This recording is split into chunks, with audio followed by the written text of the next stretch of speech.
Good morning. I hope everybody can hear me. Butts to you, Gut Bomb. Anyway, someone give me a heads up if they can hear me while I drink more courage.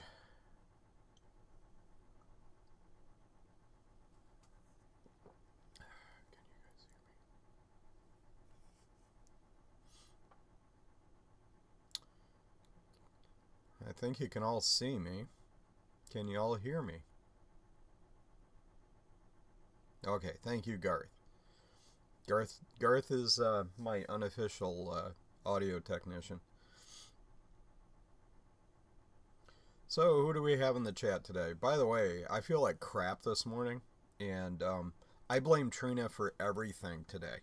So, she keeps pestering for a hardware stream, and last night, when I busted out my original Plus, it doesn't chime, and it gives me a weird pattern on the screen. So, thank you, Trina. My volume is a bit low. Okay. It's probably because I'm too far from the mic. Let me see if I can boost it. So, audio. Boom mic. It's at 180%. We'll just take it up higher.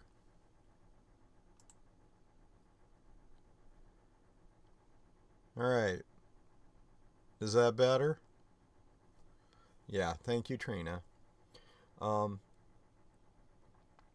Yeah, I don't, it seems like, since COVID, and I did get COVID once,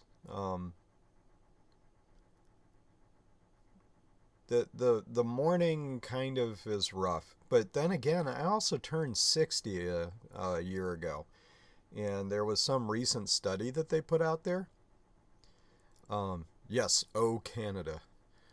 There was some recent study they put out that aging accelerates around 40ish, and then again at 60. It's not like a linear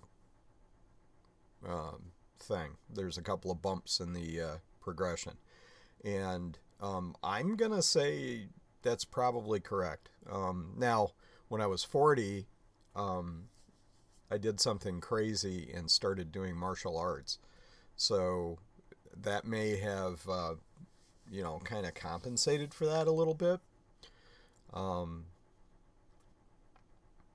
obscured the data a little, because I wasn't doing anything but sitting in chairs and stuff until I started doing that. So, but definitely at 60 I felt it. So, yeah, calm.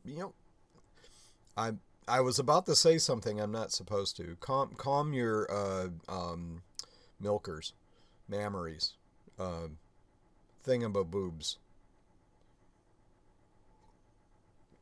Trina. We'll get to the hardware. Monk. Ugh.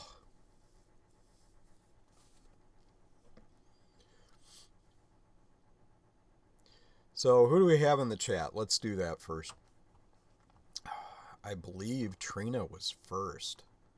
She must have had a good night's sleep last night. Yes, she beat Dave. And Dave's Vintage Apple Tech is here. Welcome, Dave. I'm here. 1-Bit Fever Dreams. Garth Beagle. And Dave and Garth are both in 3 hour from here timeland, so they're living the future. Big Bad Biologist, Big Bad Bench is here. That's a lot of bees. Eric Rangel. Good morning, Eric. It's always good to have an Eric. I think I'm caught up. Yes, I am.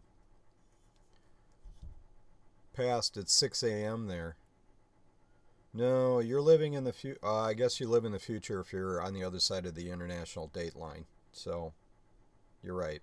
I am in the future. Yes, it is pretty bloody early. Um, However, and I should probably do a survey on this. The reason why I do it early in the morning is I'm married and my wife would like me to, do things for her on the weekend, um, and she sleeps in. So, so I sacrifice sleeping in on Saturday morning to do this. Um, Reason number two, I actually have, although I don't see him here today, friends in Europe who join the stream, and this works pretty well for them because they really are living in the future. It's the evening over there, or later in the day. Maybe I could shift this to like 10 o'clock because it seems like 10 o'clock would be a reasonable time. BBB usually goes about noon. I go for an hour. Last stream I went for almost 2 hours, so it still would be ample time to do it. So maybe I'll switch to 10 o'clock. I don't know. Um, the coffee is working. I'm starting to wake up. So anyway, so this Macintosh Plus. Let me switch cameras. So this Macintosh Plus. Oh, you can't really see it. That bench cam's a little close. Hang on.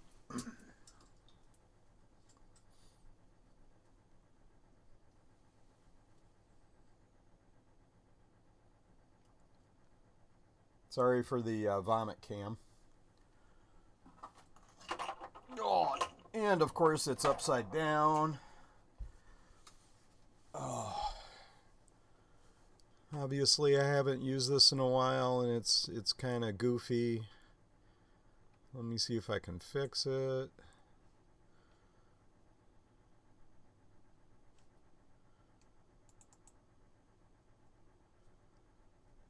Yeah, I'm not going to. We're just going to leave it that way. So, anyway, this Macintosh Plus. No, this is driving me nuts. I can't have it upside down like this.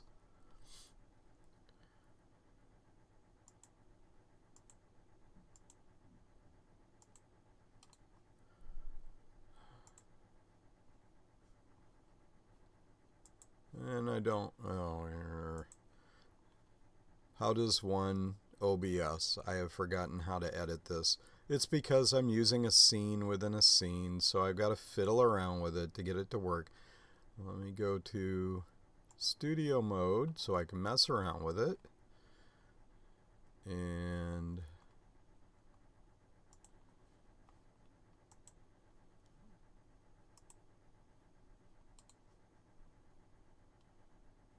hang on. Please be patient.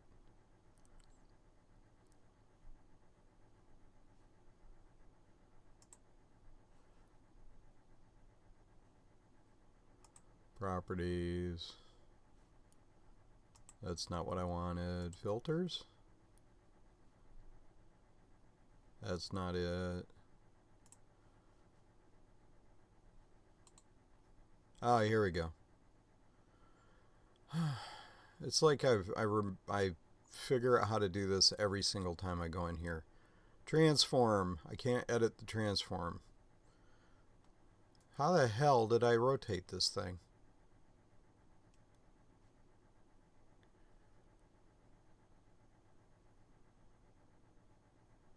Yeah. I didn't really watch Transformers. That was a little late for me. Most of the cartoons I watched growing up were Hanna-Barbera and Looney Tunes. So why won't it let me edit the transform for this? Does anyone know what they're doing? Obviously not.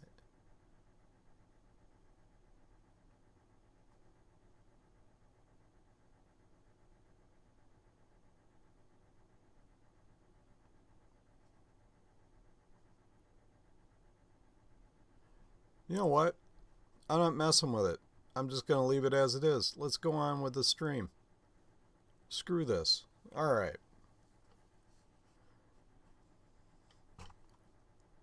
I've got another bench camera I could use. So why don't we do that? I just haven't messed around with the scenes and everything. So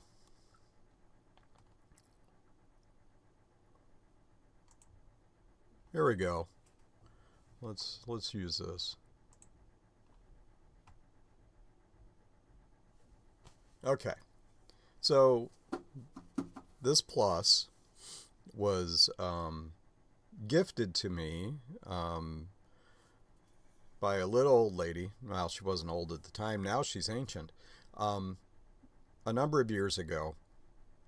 It was my first vintage acquisition. It's not my first vintage computer. My first vintage computer was a TI 994A that I acquired new or secondhand, really. Let's see, 40 years ago. So it's not my first acquisition. It's just the first vintage one. I got it about, I don't know, 15, 20 years ago. Somebody at our church needed a printer hooked up, and she didn't know how to do it. And she had been divorced, and her husband was the IT guy for the family. Anyway, so I hooked up the printer for her, and she pointed to this Plus and the discs and the keyboard and stuff and said, "Do you want that?" And I picked it up from her. So, and it works, and it has worked. But last night I pulled it out to test a disc. I've got a 400K floppy. This one. Woo. And I was planning on doing Microsoft Basic for the Macintosh as not a hardware stream this morning. And I fired this thing up, and no chime, no beep, and the video's all wonky. And I'm like, well, crap, what's going on with it? I actually had it out, and it was running last week just fine. But I did take it to work to play a joke on my boss. He got to use it for a week with Excel 1.0. Anyway, and it was working fine, so maybe something jostled. I don't know.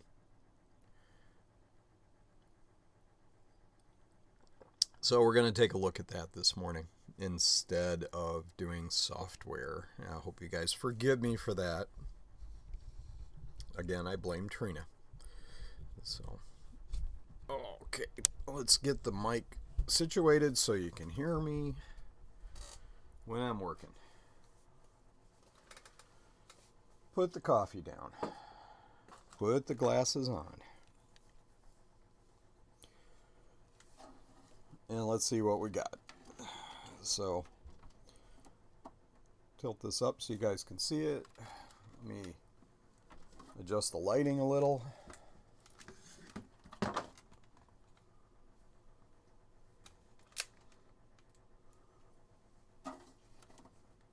And here we go. So it makes a 60 cycle hum noise.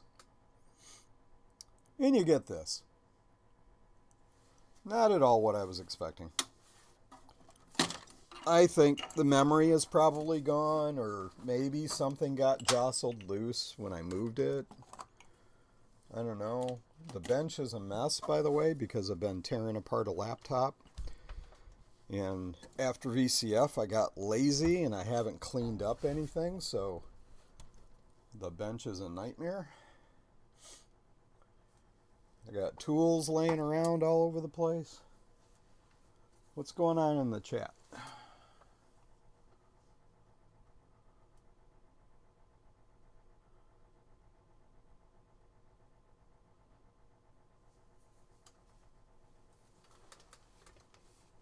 Some original Scooby-Doo. It was hilarious. Yeah. I mean, the cartoons of the age were misogynistic and not politically correct and funny. Um, but that's just the way they were then, because people didn't pay attention to whatever group they were dissing and didn't care. I think things have improved a little bit and also gotten worse at the same time. Yeah, I was thinking of reseating the RAM. I think the clips on the RAM on this thing are broken.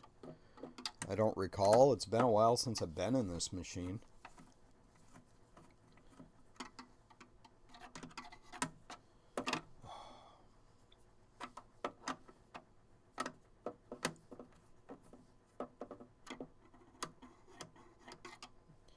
That's right. This one likes to hang on to the screws. You can't just lift them out with a magnet.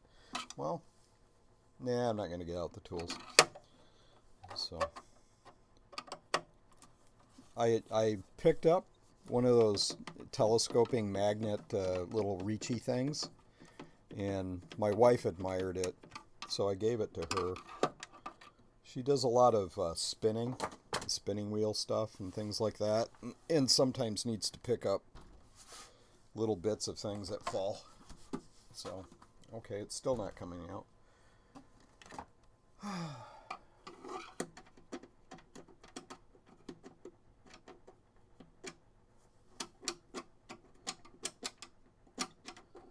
I do apologize for the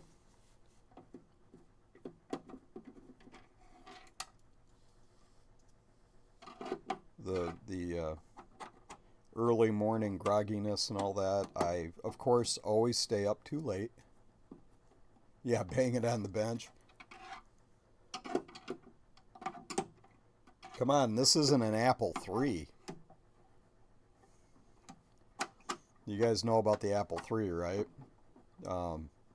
Another one of Steve Jobs' pipe dreams of trying to have a computer without a fan.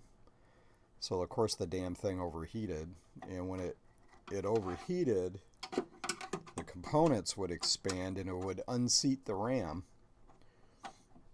And Apple's solution was to have you pick the whole machine up and drop it on your desk so it would reseat the cards. Oh, come on. Come on, Alice.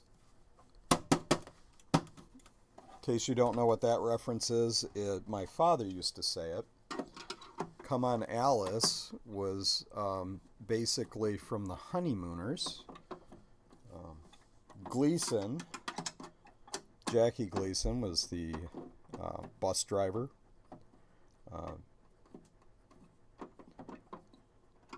Hard-working man of the show, and I forget her name, the actress, but her character's name was Alice. And talk about misogyny. He would say, "Come on, Alice." My father used to say that when I was putting.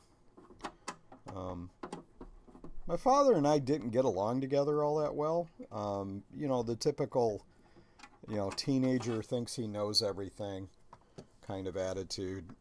I had it well past my teens. Come on.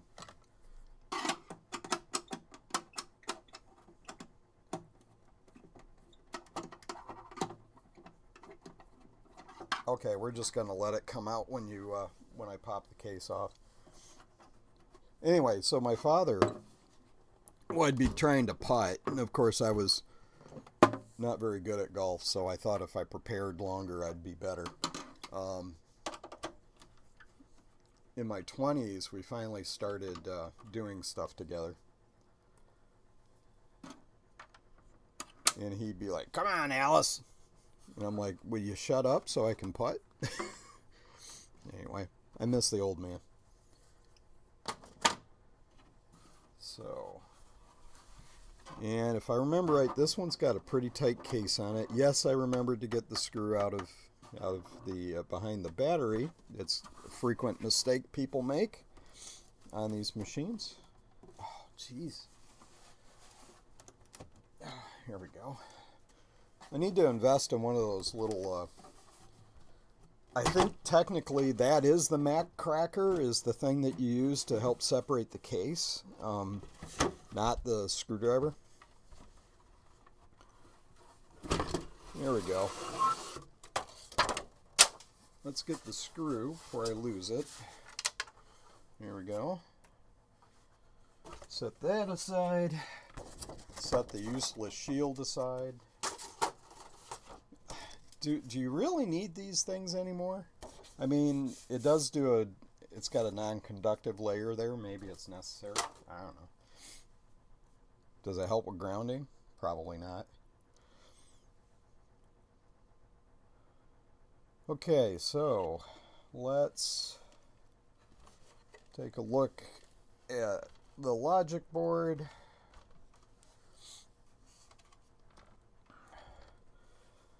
Now on a Plus, you know, on an SE and the other boards, these are notched, so you just move it up a little bit and then twist it out. And these, you pull them all the way out. But you do have to unplug the power strip, power connector, analog board connector, which is also very tight, and the floppy drive.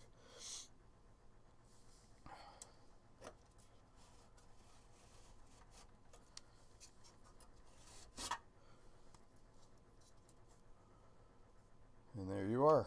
Bob's your uncle. So what we got going on in the chat?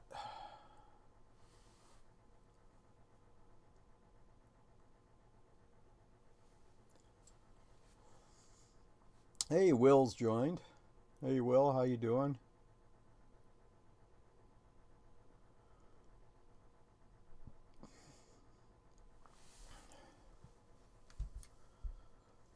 And, oh, the clips are intact on this one. So these plastic clips have a tendency to break.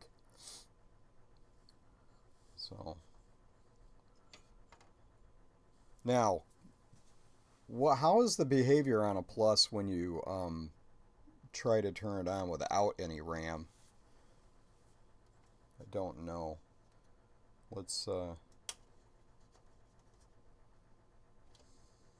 know what? I'm going to do this. Make this a little easier on myself.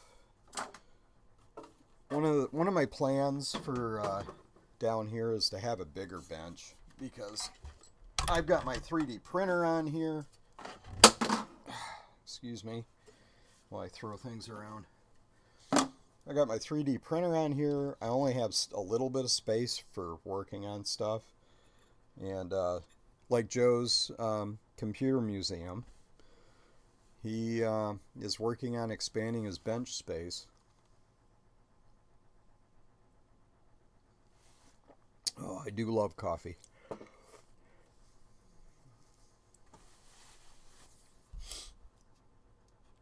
So let's see if we can get this RAM out without breaking the tabs off.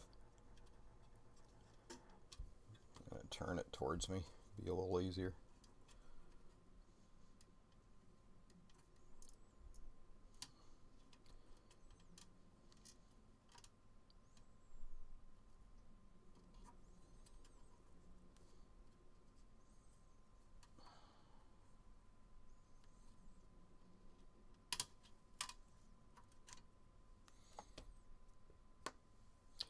Maybe I should deoxit this.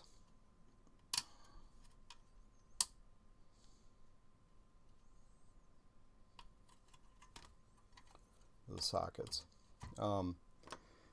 This board's never been cleaned. This is how I got it. It wasn't under a dust cover when I picked it up from the person, but the prior owner did keep it under a cover of some kind, so it's in really good shape.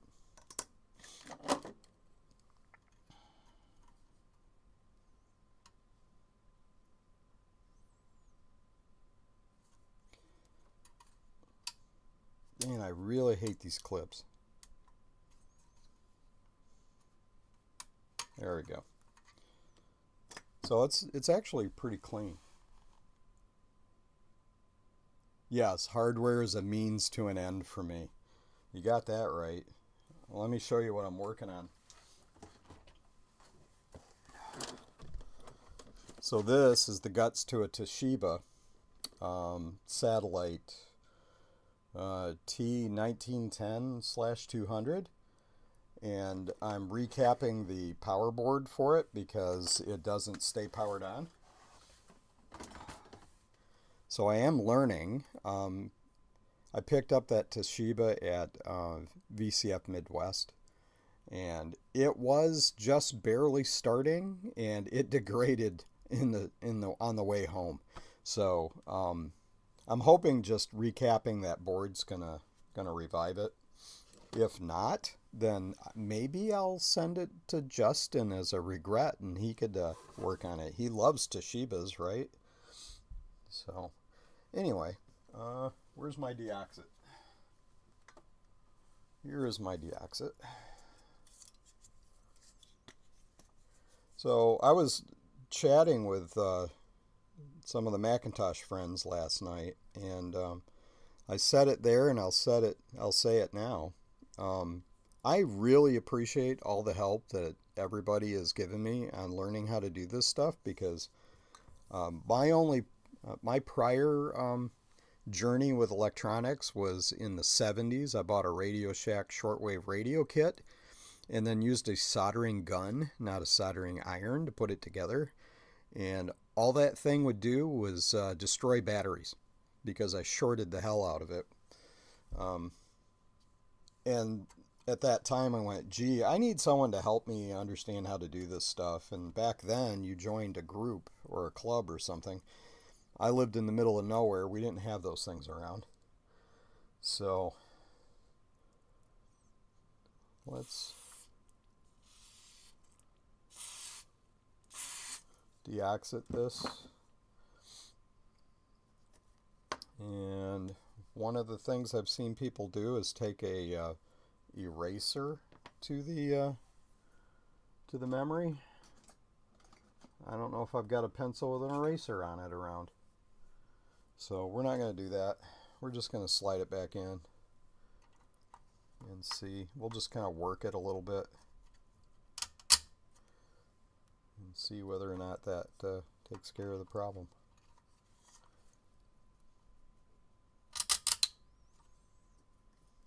I love that plastic breaking noise it makes when it's scraping in. This fills me with confidence.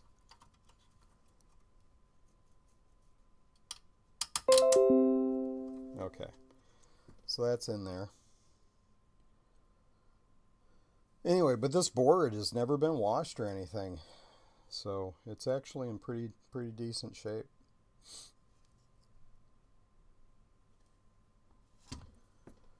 Okay, let's put it back on here and see if that takes care of it.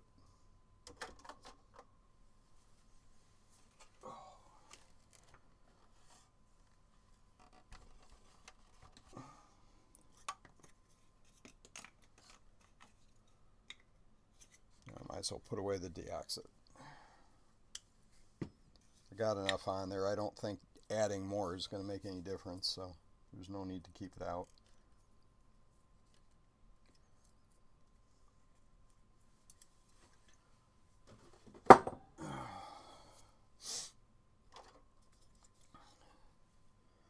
So I think Big Bad Biologist is going to be streaming later today. So at noon, you're going to want to check that out. I'm sure he's got some jank or something he's going to be working on. At least I hope so. At 11, I'm going to be picking up a 1400C PowerBook that's got a bunch of accessories with it. Ron pointed it out to me, and it's I only have to drive like 10 minutes to get it. And I mean, the 1400C is not a great power book. Um, it's okay. I guess it's the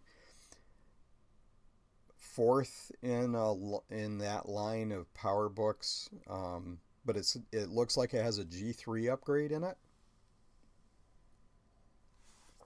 and it has some kind of external adapter. I forget the name of it, that allows you to output composite.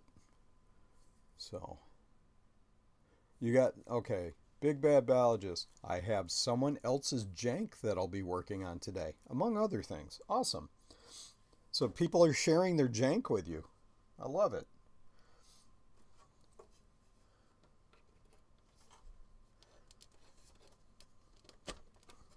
Okay, we got that. Oh, the other night, like a week ago, I was repairing another Plus that I picked up at auction. No video, and then it had a filthy floppy drive. I goofed and put a floppy cable that had a blue stripe instead of a yellow stripe on it, and hadn't realized that they were different. And it took a while to figure it out, and thankfully, I don't remember who straightened me out. It might have been Garth, but I didn't realize that they had different. They were different, so that took care of that problem. So that Plus works, and I got it at auction without a keyboard and a mouse. Pretty decent price. The auction house is a local one, and they let me come in and examine stuff. And I'll also, if it's safe, I'll power it on so that they can get a picture of it powered on, because they can sell it for more. This one didn't power on, or rather it powered on and it chimed, but you didn't get video.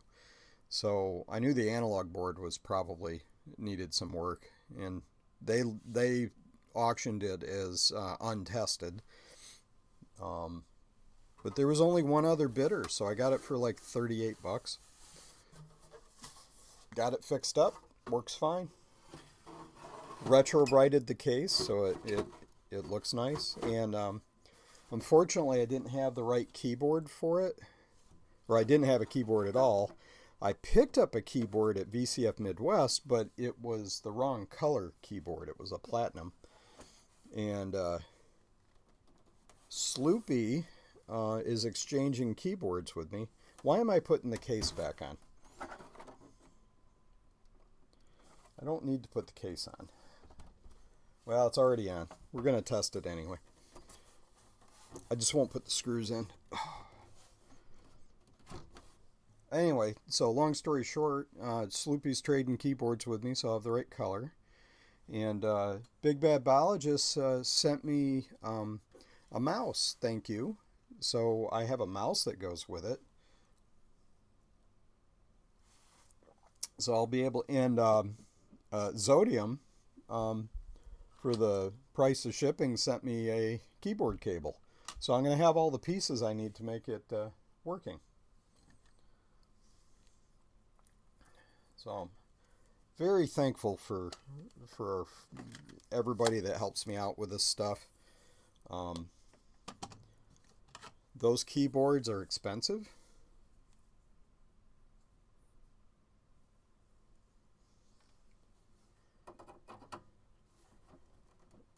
And difficult to find. Getting more difficult. So here's the original cable that came with it. It's all stretched out.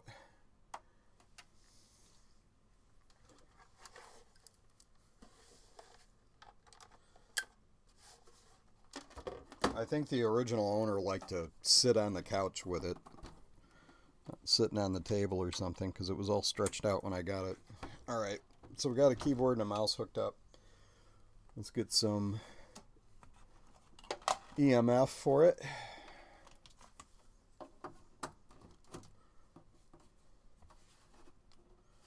And let's see what we get. same thing. I wonder if the analog board's gone in it. Because that 60 cycle hum is kind of menacing.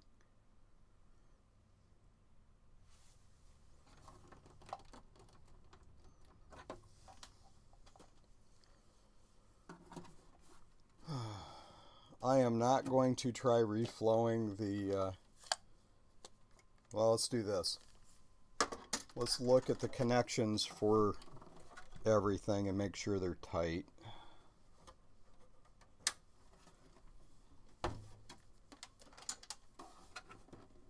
But I'm not going... I don't have the presence of mind or the time this morning, really, to reflow an analog board. What I think I could do is I could take the Plus that is working and just try the board out in it. Make sure it's not the board. Okay, that's plugged in. The ground is on. The tube's connected. Okay, all the cables are plugged in. So it's not that. So let's do that. Let's try the Plus that's working. Yeah, it does. It's got a 60 cycle hum when you turn it on, so maybe the I suppose it could be any of the caps on that analog board. It could be the flyback. I mean, there's any number of things. I know the flyback is a high voltage component. I don't know if it would have a 60 cycle frequency if it's going. Maybe somebody else would know more about it. But it definitely has that 60 cycle hum. So part of the power circuit's probably not working. Okay, so let's set... I could drop the good board in here. I gotta take apart the thing anyway, so let's just try the logic board in a known working machine first. So I'm going to take this and set it down on the floor where I can trip on it. Just a moment.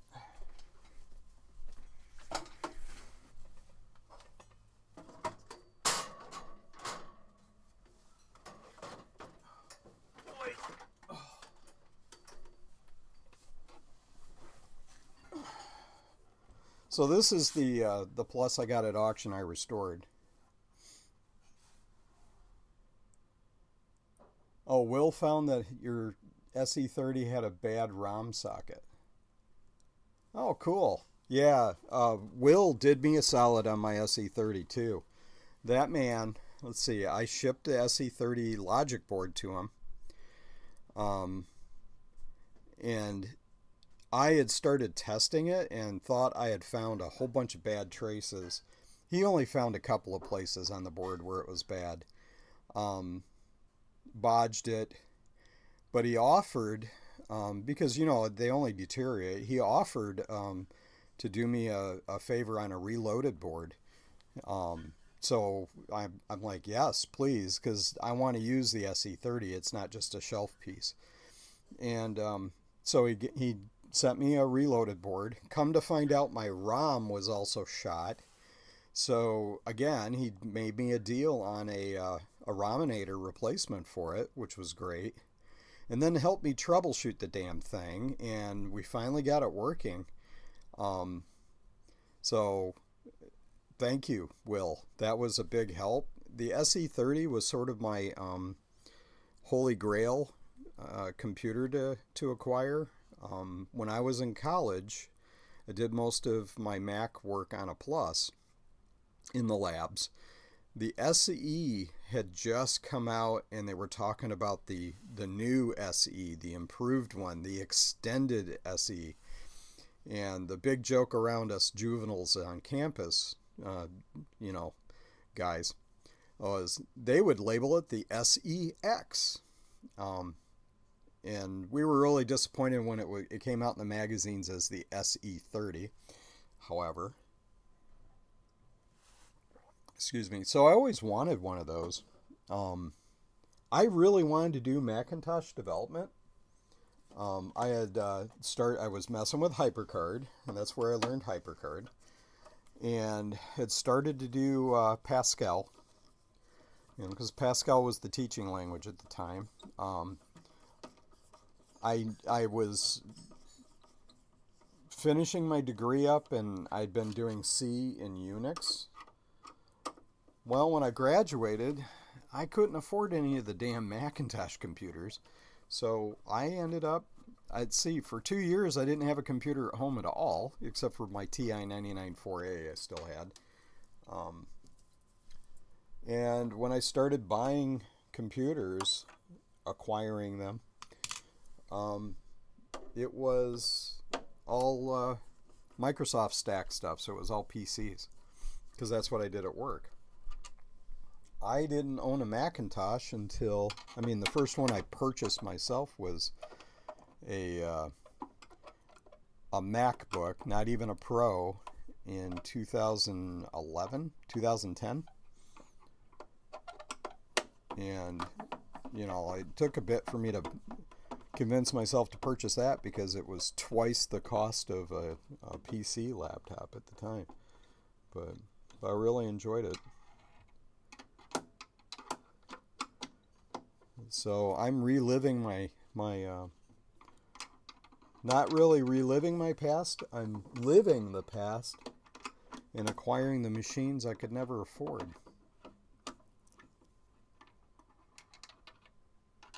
Oh, sorry, K-Mac. Welcome. Here to help others, and I enjoy this work. And thank you again very much so, because this guy needed the help, and I appreciate it.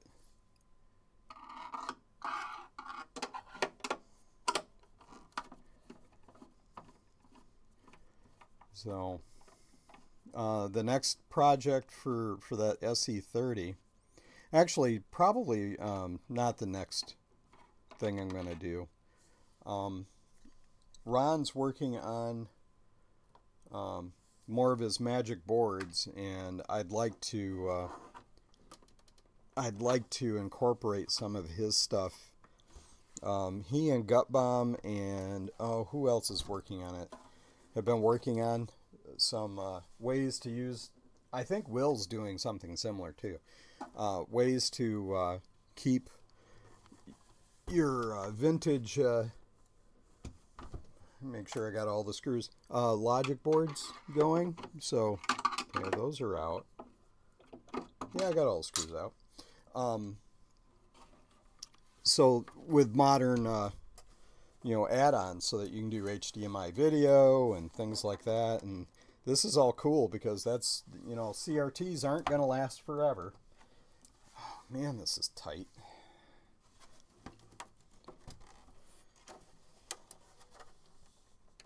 I just trimmed my nails this morning, which is good, because I was bending them back. Nobody likes that.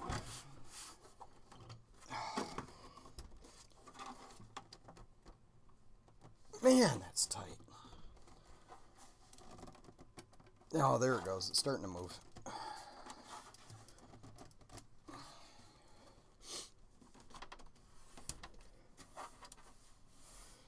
Anyway, so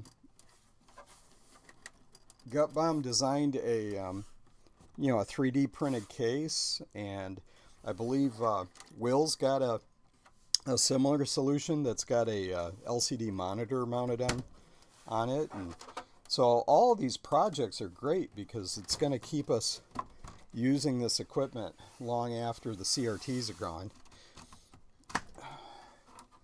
And I've got an SE board sitting around without a case, and I plan on... There we go. Oh. Man, these things are just terrible. I really do need to get a Mac cracker.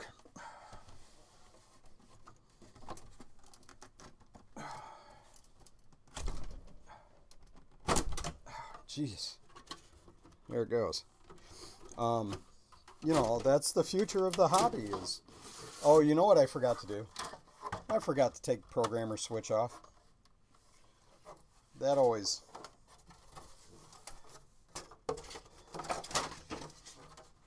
gets in the way.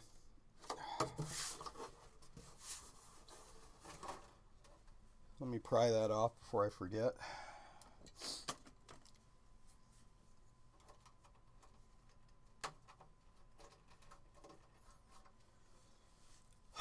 Programmer switch.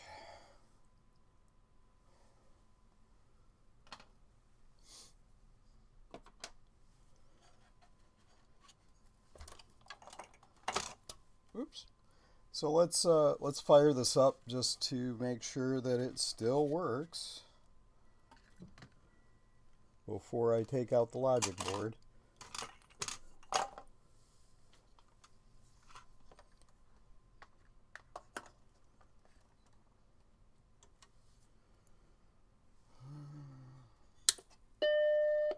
There's that chime.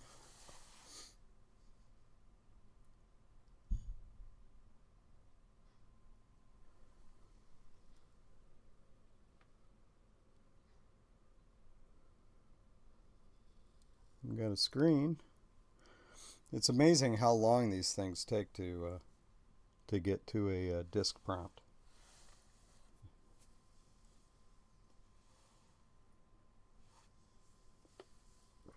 There we go.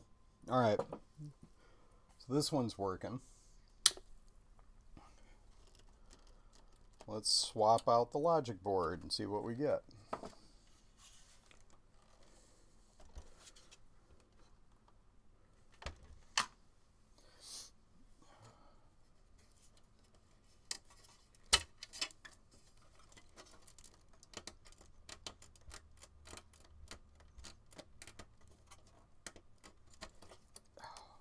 Man, the hands really hurt today. My arthritis is just acting up.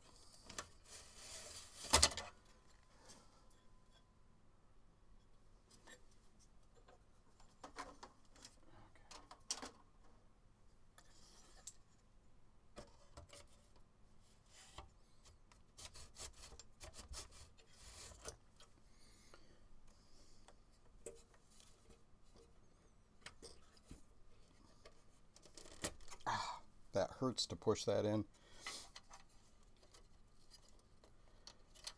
You know the great thing about getting old? You're still alive.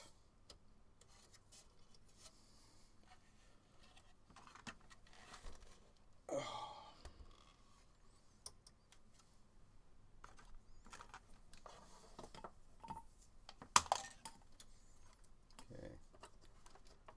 See what happens when we fire it on. Okay, so it's not the logic board. That's good. It's probably something on the analog board. Let's start it up.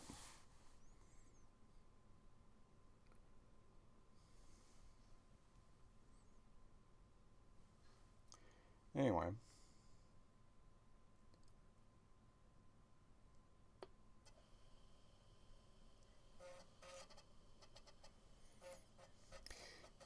So back in college when I was using this, and I was using HyperCard, and I think it was Turbo Pascal that had come out for the Mac.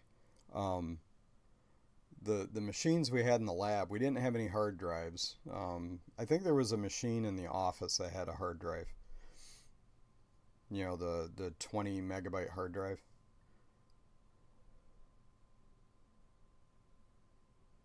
Yeah, I'm going to try a reflow first on it. And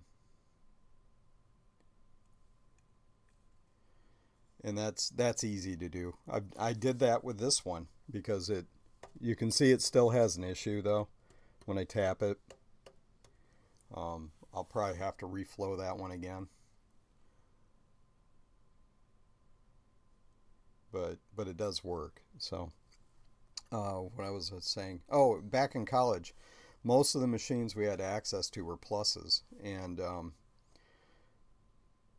the having to swap floppies. The lab machines, most of them had external drives, so at least you had two floppy disks, but all that swapping back and forth drove me nuts.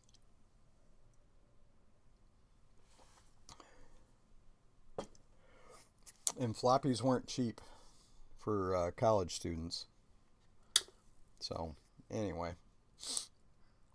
So that's working. Let me get that disc out. Why did I do that? I didn't hook up the keyboard. Let's go ahead and hook up the keyboard. And the mouse.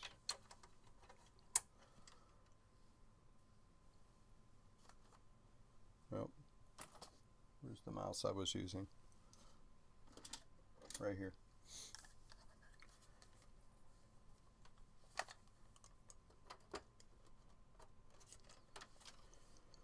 I turn it back on. Yeah, the anywhere there's a connector that goes between the analog board and something else, you start there. I also just kind of visually inspect the rest of them. I'll touch them up, even if because it doesn't take that long to touch up. You could touch up every single solder joint on the back and do it in half an hour. So there's times I'll just go ahead and do that. So this is probably going to wrap things up here soon. I did want to mention a couple of things. VCF Midwest was great. There's only 340 some days left until next year, so make sure you're prepared for next year's VCF Midwest. To that, there is something that I'm working on that, thank you, disc, that I have to have ready for VCF Midwest next year in September. And the intermediate schedule, the next goal is to have the manual and both for the game and the editor written and ready to print by Macintosh. And that's my adventure game. It's written in HyperCard. You guys have heard of it. I talk about it all the time. Anyway, I do have a website now, and I'm going to be blogging about the adventure game there. It's called Quack of Dawn, and that's because ducks, or a specific duck, is a very keen element to the game. And everybody knows that you know better than to pick up a duck in a dungeon. So there is that. Anyway, the game is, what I plan on doing is having a printed manual that's spiral bound, coil bound, so that you can lie it flat, because nobody wants to have a manual you can't set on a desk and look at. The manual is going to be much in the D&D style book kind of thing. My eldest daughter has agreed to do a little bit of artwork for it, so there'll be D&D style screens with monsters on it, or pages with monsters on it and stuff. I want to do a fairly substantial manual like you used to get when you bought box software. And that's because I'm also going to be offering boxed versions of the software. So you'll get a box. In the box will be the manual. There will not be floppy disks in the box, because this game has a lot of audio files with it, and I don't really want to package up 10 floppies, and I don't think anybody wants to do that. So there'll be a key so that you can go get and download the game. You'll be able to get a sit file with the game. Maybe I'll even package it with an installer. You will also be able to download a mini VMAC emulator that is preloaded with the game, and you just have to start it up and it'll start the game. and that'll be available for Linux, Macintosh, as well as Windows. The Quack of Dawn is not the main title. It's adventure with an exclamation mark point is the title of the game, but I intend to do multiple versions. Quack of Dawn is just the first in a series of games, and Quack of Dawn is the URL.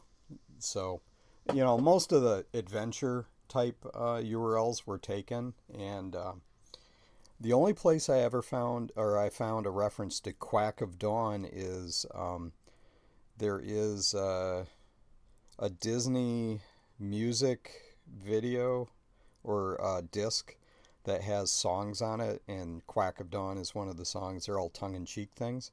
And then there's a business somewhere that has that, but again, this doesn't have anything. It's not software related or anything like that. So, and it's not trademarked. It's just copyrighted material. So I can avoid copyright infringement by doing this.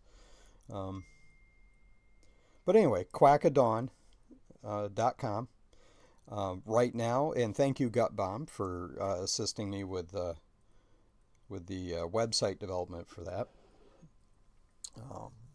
Is the URL. No, I don't. The original Donald Duck, I don't know. I think maybe is just like Steamboat Willie version of Mickey Mouse is public domain. So I imagine, I believe Donald Duck was same era, or at least that version of Donald Duck.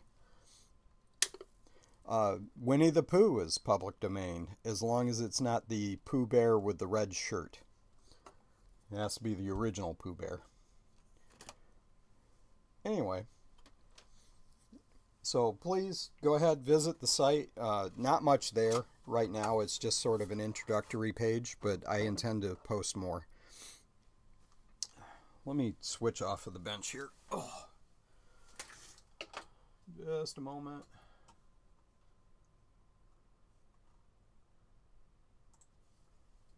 Oh, you still can't see me because I got a transition. Hey. So, and I got to move the mic and all that kind of stuff. Sorry. Way too much stuff in the way here. Anyway, so Quack of Dawn, there'll be updates soon. Yeah, Pantless Pooh, but he can't have a red shirt on, so it's Naked Pooh. That is not the name of my next band. So make sure you visit Quack of Dawn. There'll be more soon on there. What else? I have a coffee Patreon. If anybody cares to help, it's been suggested that I do a Kickstarter for the game, because I am doing physical box sets and stuff. But here's the thing. One of the things that annoys me about Kickstarter and things like it is that there are expectations by people that contribute that you meet a certain schedule, and I'm more about doing it the right way and releasing something that I'm proud of than trying to rush it. So if I have set my own schedule and deadline and stuff, but if I get to VCF Midwest time frame and I'm not ready to do it, I'm not going to release it then. And I don't want to disappoint people. It's bad enough if you disappoint them by, like somebody might be looking forward to doing this and, it's not released. I mean, I've been working on it for almost 2 years. So, but I don't want to set monetary expectations with people. However, if someone cares to contribute, I do have a coffee set up, and right now I'm looking for donations that'll help me with buying materials. I'm going to bind my own manual, so it's not expensive, but I got to buy a punch machine so that I can do the coil binding.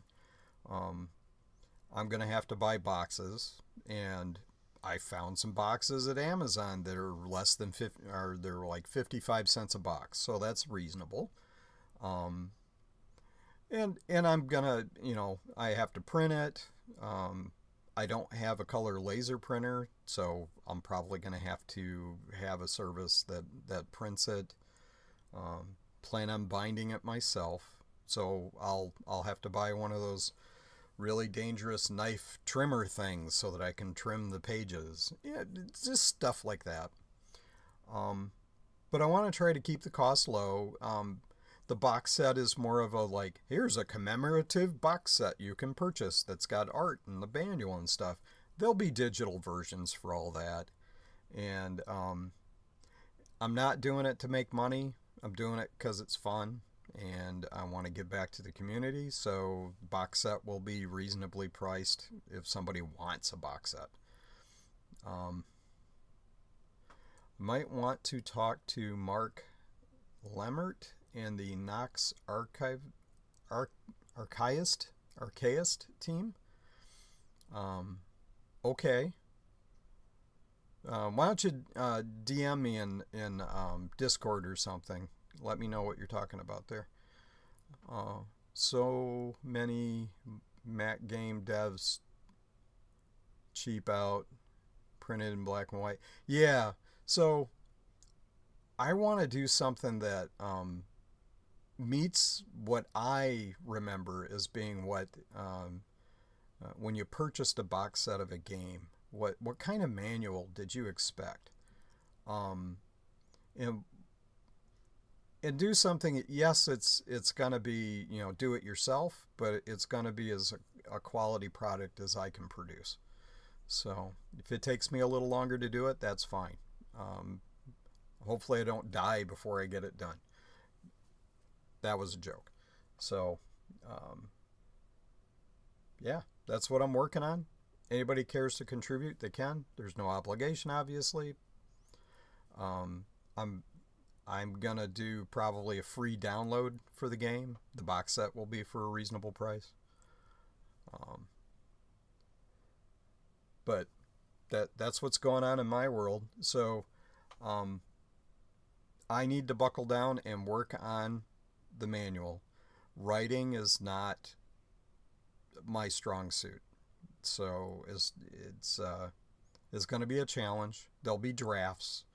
I'm going to select a few people to help me with that are interested and help me, test drive and find bugs and see if they can figure out how to use the editor and stuff from just the manual. One of the worst things that a programmer can do is test their own shit, because programmers don't think like users. And I've learned over the years that what I think is a logical way to do something is not necessarily what users think. So looking forward to test marketing it with when I was at VCF Midwest, 12-year-olds seemed to be my test market. There were some kids that came up that were actually interested in it, and I had a demo running version of the game. I didn't show off the editor. It was just so that they could sit down and play the game for a few minutes, and there was some interaction there, so it was kind of cool.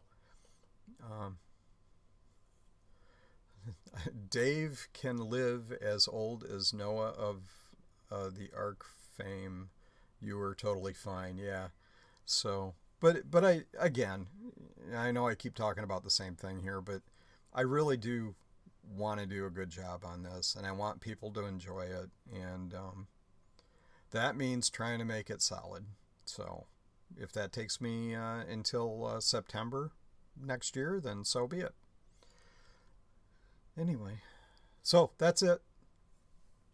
Thanks for coming, everybody, and hopefully next weekend I'll be back to doing a software stream, Trina.